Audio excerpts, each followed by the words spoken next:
नमस्कार, म खगेन्द्र सुनार, राष्ट्रिय स्वतन्त्र पार्टीको बाँके क्षेत्र नम्बर 3 को उम्मेदवार।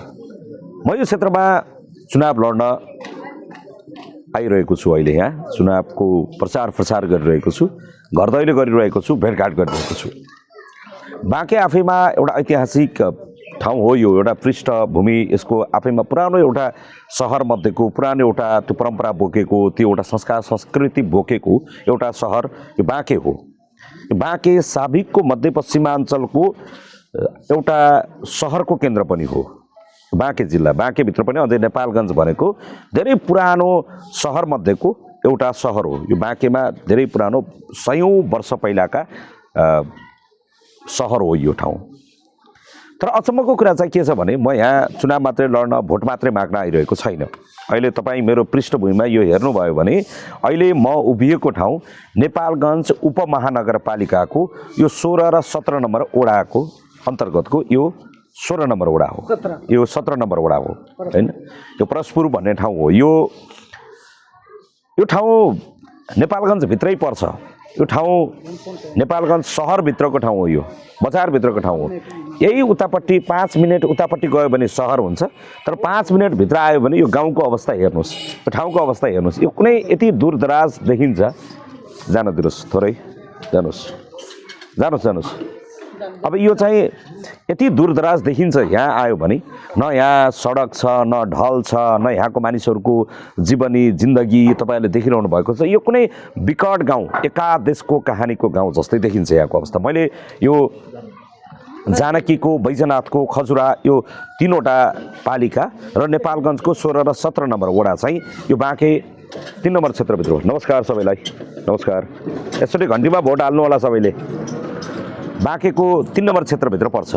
म मेरो क्षेत्र यसो भिजिट गर्दै आउने क्रममा अहिले यहाँ आइपुगेको छु। म तपाईँलाई केही देखाउँछु आज। यहाँ मलाई यहाँ यो ठाउँमा आएर भोट माग्नुपर्ने, चुनाव जिताउनुहोस् भन्नुभन्दा पनि मलाई यहाँका जनताले भोगेको दैनिकी चाहिँ तपाईँहरूलाई देखाउने मन छ। मलाई यहाँको मान्छेहरूले यसभन्दा पहिला यो उपमहानगरपालिका हो। फेरि यो चाहन्छु नै कुनै विकट ठाउँको गाउँपालिका, नगरपालिका कुनै विकट ठाउँको होइन, नेपालगञ्ज बजारभित्रको उपमहानगरपालिकाको। अलिकति तपाईँले यो सडकहरू यसो हेर्नुहोस्। यहाँ यसमा चाहिँ पानी यसरी बगेको छ। यहाँ कुनै नाली साली केही पनि छैन। यो सडकको अवस्था। अब बिस्तारै म तपाईँलाई यहाँको बजारहरू, यहाँको गाउँहरू देखाउँ ल। नमस्कार, ल आउनुहोस् दाइ, जाउँ। अब यो चाहिँ पुरानो, धेरै पुरानो एउटा मस्जिद हो, एउटा मुस्लिमहरूको एउटा आस्थाको केन्द्रको ठाउँ हो यो। अहिले यो बजारभित्रको एरिया यसो हेर्नुभयो भने, यो सडकहरू तपाईँले हेर्नुभयो भने ल हेर्नुहोस्। अब यो यति ऊ छ, यतातिर हेर्नुहोस्, ल हेर्नुहोस्। यो चाहिँ यो नाली हेर्नुहोस्, यो नेपालगञ्जको नाली हो। यो चाहिँ नेपालगञ्ज उपमहानगरपालिका भित्रको यो नालीको अवस्था यस्तो छ। यतापट्टिको नाली हेर्नुहोस्। अब यो नाली हेर्नुहोस्, कता जान्छ यो?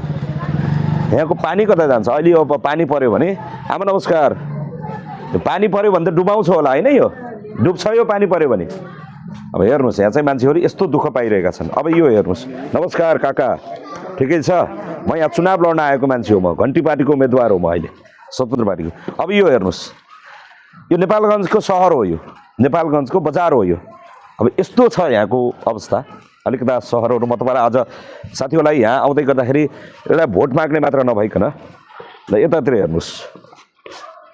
यस्तो अवस्थाको यहाँ चाहिँ बजारभित्रको यो चाहिँ एउटा ऊ छ, यो गाउँमा चाहिँ। ल यतापट्टि जाउँ। अब जानुपर्ने कता हो? बब्लीजी जाने कता? यता हो। ल आउनुहोस्, म तपाईँहरूलाई केही कुराहरू देखाउँछु आज यहाँको। नमस्कार दाइ, ठिकै छ? यो त पानी पर्यो भने त्यो सबै डुबाउँछ होला होइन? पुरै डुबाउनुहुन्छ। महानगरपालिका, उपमहानगरले केही गर्दैन, नगरपालिकाले। उहाँ पनि हाम्रो यहाँको ऊ हुनुहुन्छ। ल तपाईँ थोरै केही कुरा उहाँ पनि बताउनुहुन्छ। यता फर्किनुहोस् त। उहाँ पनि यहाँको हाम्रो यहाँको उम्मेदवार को हो? यहाँबाट जितेर जाने उम्मेदवार पहिला यहाँबाट जितेर गएको हाम्रो राठौर सिंह, किशोर सिंह राठौर, काङ्ग्रेसको। हजुर, काङ्ग्रेसका वडा अध्यक्ष होइन, मेयर हो। उहाँ सांसद हो। यहाँ मेयर पनि कांग्रेस हो, यो क्षेत्रको सांसद पनि कांग्रेस हो, वडा पनि कांग्रेस हो, वडा पनि कांग्रेस हो, वडादेखि पालिकादेखि सङ्घसम्म पनि सबै कांग्रेसले जितेको छ। ल आउनुहोस्, उहाँ यहाँको नेताहरू हुनुहुन्छ। नमस्कार काका, आउनुहोस्। नमस्कार, आउनुहोस्। तपाईँहरू गाउँ देखाउनु अलिकति आज सबैलाई। नमस्कार, ल हेर्नुहोस्, तपाईँहरूको दुःखलाई देखाउँ। नमस्ते, तपाईँहरूको यो दुःखलाई देखाउन आएको। म यहाँको सांसदको उम्मेदवार पनि हो, घन्टीको। म खगेन्द्र है, घन्टीको उम्मेदवार हो। अरे बच्चा अब यहाँको तपाईँहरूको अलिकति यो गाउँ देखाउनु पर्यो अब यो गाउँ विकास हुनु पर्यो नमस्ते चाची नमस्ते घन्टीमा भोट हाल्नु होला ल हेर्नुहोस् यतातिर आउनुहोस् है एकछिन आएँ एकछिन यसो यसो बजार देखाउँ म आइहालेँ अब यहाँको यसो गाउँको अवस्था हेर्नु नमस्कार नमस्कार ठिक छ यसरी घन्टीमा भोट हाल्नु होला ल हेर्नुहोस् यहाँको एउटा सामान्य 2 मिनट नमस्ते दिदी न यहाँ कुनै सुविधा छैन नगरपालिका गाउँपालिका के नगरपालिकाले केही सुविधा दिन्न यहाँ यो ढल बनाइदिन्न नमस्कार ल हेर्नुहोस् यो नगरपालिकासँग सबै रिसाएको छ अर्को कुरा के छ यहाँ एउटा वडाले पनि यो नाला बनाउनु मैले 2-3 चोटि भनेको बेलामा यो नाला अहिलेसम्म त्यस्तैको त्यस्तै छोडेछन् यहाँको जनताले मात्र के भन्छन् कि म यो नाला बनाइदिन्छु यो बनाइदिन्छु बाटो बनाइदिन्छु अहिले मैले सानैदेखि अहिले 15 वर्ष भएको यो बाटो पनि बनेको छैन नाला पनि बनेको छैन त्यस्तै छ हजुरहरू हेरिसक्नु भयो 15 वर्षदेखि यस्तै अवस्था यस्तै छ अब मान्छेले धेरैचोटि गयो अरे जितेर कतिचोटि गयो कतिजना गयो होइन अरू छ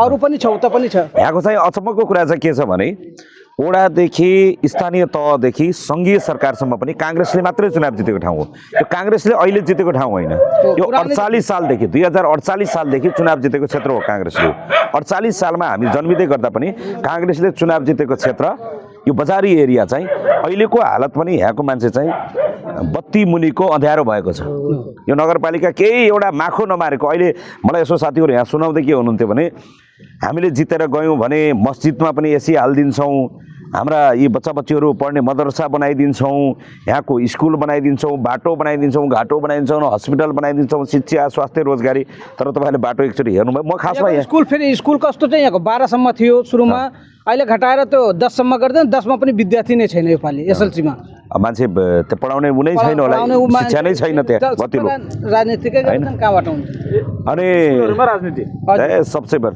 अहिले भनेको राजनीतिक स्कुलमा मलाई यहाँ तपाईँहरूलाई भोट देखाउनु वा भोट माग्ने भन्दा पनि मलाई यहाँको दर्द देखाउनु पर्ने छ यहाँको दुःख यति दुःख खेपेर बसेको छ नि नेपालगञ्जभित्रको यो बाँके 3 नम्बर क्षेत्र चाहिँ यो बत्ती मुनिको अँध्यारो छ ल आउनुहोस् केही यसो अलिकति म तपाईँहरूलाई अझै यो म चुनाव लड्दै गरेको गाउँहरू पनि म तपाईँहरूलाई देखाउँ यहाँ हाम्रो यहाँको नेताजी हुनुहुन्छ उहाँ पनि यहाँ हुनुहुन्छ केही कुरा बताउँदै जानुहोस् तपाईँ पनि केही कुरा बताउनुहोस् त यहाँको बारेमा हाम्रो यो 3 नम्बर छ पालगञ्ज उपनगरपालिका मध्ये 70 नम्बर र 16 नम्बर नगरले हेर्छ भौगोलिक स्थितिबाट चुनावको लागि चाहे सङ्घीय संसदलाई हो चाहे प्रदेश संसदलाई हो चाहे स्थानीय चुनावलाई परस्पर र जयसपुरले क्षेत्र नम्बर 3 लाई चुनाव गर्छ भोट हालिन्छ त्यस कारणले गर्दा क्षेत्र नम्बर 3 को भोट हालाइ गर्दाखेरिमा नेपालगञ्ज उपनगरपालिकाले पनि 70 नम्बरलाई 16 नम्बरलाई पछाडि पार्छ क्षेत्र नम्बर 3 को जाने गाउँ नमस्ते यो बर्सातको समयमा यो भरियो भने यहाँ घर छ नि त यतापट्टि घर छ यो घर कसको हो यहाँ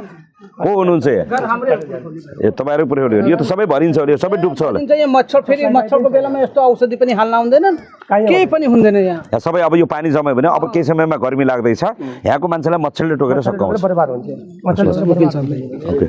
नमस्कार अरे वकिल साहब नमस्कार हजुर नमस्कार म यहाँको घन्टीको उम्मेदवार हो नमस्कार ल अलिकता म यहाँ चुनाव लड्ने भन्दा पनि यो ठाउँ देखाउँ अलिकता यो दुःख देखाउँ भनेर तपाईँलाई खिचेको छ केही बताउनु मन छैन बताउनुहोस् यहाँको दुःख क्या सामनेमा छ हेर्नु भएको छ कस्तो छ के छ यहाँको मान्छेले जितेर गएको मान्छे फर्केर आउँदैनन् यहाँ हेर्न आउँदैन आएपछि त विकास यहाँको जनता किन चुप छन् यहाँको जनता जितेर पठाउने जितेर मात्रै पठाउने भन्छ हाम्रो तर मान्छे चाहिँ के हुन्छन् भने यहाँको जनताहरूले साइकल लिन्छन् डहना लिन्छन् अनि त्यसपछि भोट जितेर पठाउँछन् अनि आफ्नो लागि के सोध्दैनन् भन्छ नि त होइन होइन जनताले त्यस्तो गर्दै गर्दैन जनताले केही पनि लिँदैन खालि अफवाह हो जनताले न पैसा लिन्छ के पाछ तर यो अफवाह हो कि जनताले पैसा लिन्छन् यो लिन्छन् त्यो लिन्छन् त्यो होइन त्यस्तो होइन यस्तो अब केही नयाँ हुनु पर्यो काका है यसचोटि हामी यो गाउँ देखाउन आएको तपाईँहरूलाई यो संसारको यहाँको दुःख देखाउनु यसरी घन्टी बजाउनु पर्यो ठीक छ बजाउँछ पछि हामीलाई यस्तो चाहियो काम चाहियो भनेर माग गर्नु ल म अलिकति तपाईँहरू गाउँ देखाउँछु म ठिक छ अलिकता चाहिँ नमस्कार नमस्कार ल हेर्नुहोस् यो रोड हेर्नुहोस् यो नेपालगञ्ज उपमहानगरपालिकाको रोड हो यो समस्या रहेछ यो नेपालगञ्ज उपमहानगरपालिकाको रोड हो यो ल यतातिर यो हेर्नुहोस् यो मान्छेसम्म ल उता कार्यक्रम जाने कता यताबाट उताबाट हो ल यता के देखाउनु ल यहाँ के देखाउँदै हुनुहुन्छ ल देखाउनुहोस् यो नेपालगञ्ज उपमहानगरपालिकाको बस्तीहरू हो यो ल हेर्नुहोस् 4 हेर्नुहोस् सायद त्यहाँ अगाडि पनि समस्या छ त्यसको आज कति सुनवाई गर्यो सर के भएन के छ त्यहाँ बाटो हेराउनु पर्यो यति सुनवाई गर्यो अगाडि छ हैन अलिकति थोरै पानी आयो यो भित्र जान्छ यो डुबानमा पर्ने ठाउँ अब यहाँ नाली पानी हेर्नुहोस् यो सरी ल नमस्ते ल पानी हेर्नुहोस् यहाँ नमस्ते हजुरहरूलाई यो पानी चाहिँ यस्तो छ यहाँको पानीको समस्या छ होइन तपाईँहरूलाई समस्या त छ यो जुन हामी बाटो हेरेको छु नि त हाइवे बाटो हो फेरि यो पुरै हाइवे हो यहाँको ल हेर्नुहोस् पानी यस्तो समस्या यो दुःख छ यो हजुर नमस्कार म यहाँको घन्टीको उम्मेदवार हो अहिले म यसरी घन्टीमा भोट केमा यसरी घन्टीमा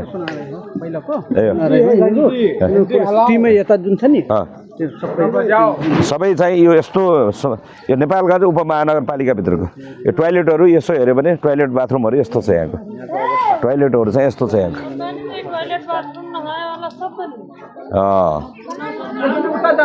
कता ल आउनुहोस् यहाँ ल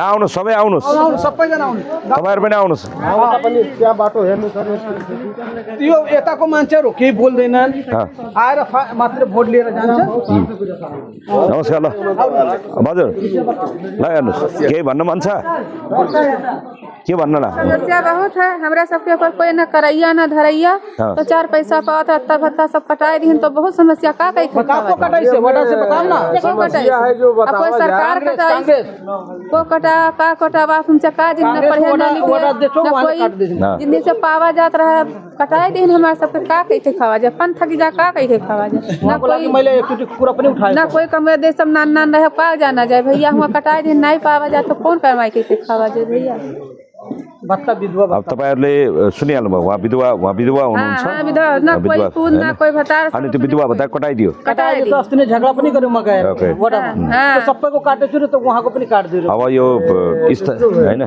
सबको काट दिनु उहाँ तपाईँलाई चिन्नु भएको छैन उहाँले हुन्छ म कुरा गर्छु आन्टी म कुरा गर्छु है यसमा तपाईँलाई मद्दत गर्छौँ हामी बात करे रहन गवा कर तो मैं का लिस्ट मांगे लिस्ट दे वाला है लिस्ट दे तो बात करिए हम ओके म मद्दत गर्छु हजुर मैले प्राय जस्तो जुन यो घन्टीमा आयो नि यिनीहरूले यो सबै घन्टीको आयो त यताबाट नमस्ते बहिनीहरू यसरी घन्टीमा भोट हाल्नु होला यो सबै घन्टी है नमस्कार आओ नमस्कार हिरो बताउनुहोस् ठीक है बढ़िया है यसरी घन्टी बजाउनु पर्यो के गर्नु पर्यो हेर्नुहोस् त यो नेपालगञ्ज भित्रको हालत यस्तो छ यार नेपाल बजारभित्रको हालत यस्तो छ नहीं सर पहले मंदिर में गएर के हुन्छ घंटी पहले बजेछ न बस प्रसाद त पछि चढ्छ न बस चिसा पानी हो बजे हो बैजनाथ ल यसरी घन्टी बजाउनु पर्यो दाइ हुन्छ है ल ल्याउनु साथमा ल है ल हेर्नुहोस् सर अलि यता पनि हेरिदिनु ल यहाँबाट निस्क्यो यता अलिकति हेरिदिनु ल यताबाट जाउँ त्यो उता कार्यक्रम कता हो नमस्ते